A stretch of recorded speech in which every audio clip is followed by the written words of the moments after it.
I never thought cheating could become an art form. I wrote the answers on an eraser, then covered it with an eraser cap. When the proctor wasn't looking, I quietly slipped off one of my shoes, put the eraser inside the shoe, made eye contact with my partner, and kicked the answer right to her feet with one swift motion. The proctor suddenly stood up. I quickly pressed my feet together, acting like nothing had happened. Luckily, the proctor only checked the desk surfaces and never looked under the tables. Now it was my partner's turn to kick my shoe back, but she used too much force. The shoe slid straight into the middle of the hallway. The proctor was about to notice. I immediately stood up, pretending to turn in my test, and slipped my shoe back on.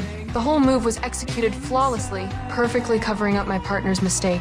And just like that, Jessica, the rich girl, scored her first perfect grade. She introduced me to her friends, saying that if I helped them cheat, they'd pay me $200 per test. There were 6 wealthy kids there, with dozens more tests coming up.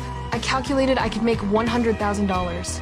I was instantly hooked. I decided to start a cheating tutoring service, specifically helping the school's wealthy students cheat, but how could I pass answers to multiple people at once? This became a major problem. One day, while I was playing piano, I suddenly came up with a brilliant idea. I called the rich kids over and gave them a piano lesson. They didn't need to actually learn to play. They just had to spend one afternoon memorizing the finger movements for 4 songs. This is A. Starts with the pinky and finishes with the thumb. This is B.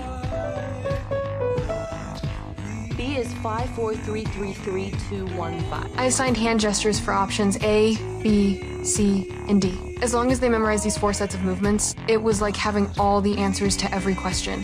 During tests, I just had to sit in front of everyone, pretend to think about a problem, move my fingers, and I could transmit answers to everyone. Even if I got caught, I could just say I was thinking about piano lesson content, completely foolproof. Thanks to my genius idea, the rich kids' grades all improved dramatically. Their parents even sent gifts as rewards. Finally, the most important final exam arrived. I thought this would go smoothly too, but as I was writing, I realized something was wrong. This time the exam had 2 different versions, A and B.